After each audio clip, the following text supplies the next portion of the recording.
Hey guys, welcome to my mini vlog Bhavana's vlogs. ನಿನ್ನೆ ಹನುಮಾನ್ ಜಯಂತಿ ಇತ್ತಲ್ಲ, ಅದರದ್ದು ಇದು ಒಂದು ಮಿನಿ ವ್ಲಾಗ್. ಮನೇಲಿ ಪೂಜೆ ಎಲ್ಲ ಕೂಡ ಮುಗಿಸಿ, ಗುರುವಾರ ಆಗಿರೋದ್ರಿಂದ ಹಾಗೆ ರಾಘವೇಂದ್ರ ಸ್ವಾಮಿಗೆಲ್ಲ ಕೂಡ ಪೂಜೆ ಎಲ್ಲ ಕೂಡ ಮುಗಿಸಿ, ನೆಕ್ಸ್ಟ್ ನಾನು ಆಂಜನೇಯ ದೇವಸ್ಥಾನಕ್ಕೆ ಹೋಗಿ ಅಲ್ಲಿ ದೀಪ ಎಲ್ಲ ಕೂಡ ಹಚ್ಚಿ, ಅಲ್ಲಿ ದೇವರ ಬ್ಲೆಸ್ಸಿಂಗ್ಸ್ನೆಲ್ಲ ಕೂಡ ತೊಗೊಂಡು ವಾಪಸ್ ನಾನು ಮನೆಗೆ ಬಂದು, ಅಪ್ಪ ಸ್ವಲ್ಪ ದೇವಸ್ಥಾನ ಹತ್ರ ಬಾ ಏನೋ ಕೊಟ್ಬಿಟ್ಟು ಹೋಗ್ಬೇಕು ಅಂತ ಹೇಳಿದ್ರು. ಹಂಗೆ ನಾನು ಮನೆ ದೇವಸ್ಥಾನ ಹತ್ರಕ್ಕೆ ಹೋಗ್ಬಿಟ್ಟು ಅದನ್ನೆಲ್ಲ ಕೊಟ್ಬಿಟ್ಟು ನಮ್ಮ ತಾತನ ಮಾತಾಡಿಸ್ಕೊಂಡು ಚೋಟಿನ ಕರ್ಕೊಂಡು ಹೋಗಿದ್ದೆ.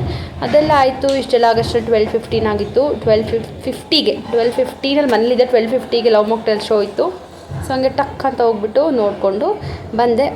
Nice movie. ಯಾರೆಲ್ಲ ಹೋಗಿ ನೋಡಿಲ್ಲ, ಪ್ಲೀಸ್ ಫ್ಯಾಮಿಲಿ ಜೊತೆ ಹೋಗಿ ಮೂವಿನ ನೋಡಿ. ಆ್ಯಂಡ್ ಮೂವಿ ನೋಡಿಕೊಂಡು ವಾಪಸ್ಸು ಮನೆಗೆ ಬಂದೆ. ಮೇನ್ ರೋಡಲ್ಲಿ ಗಾಡಿ ಹಾಕಿದ್ದೆ. ಗಾಡಿ ಎತ್ಕೊಂಡು ಮನೆಗೆ ಬಂದಮೇಲೆ ವಾಕಿಂಗ್ನ ಕೂಡ ಹೋದೆ, ಮುಗಿಸ್ಕೊಂಡು ಬಂದೆ. ಇದಿಷ್ಟು ನನ್ನ ಹನುಮಾನ್ ಜಯಂತಿ ಅಮ್ಮನೇ ವ್ಲಾಗ್ ಆಗಿತ್ತು.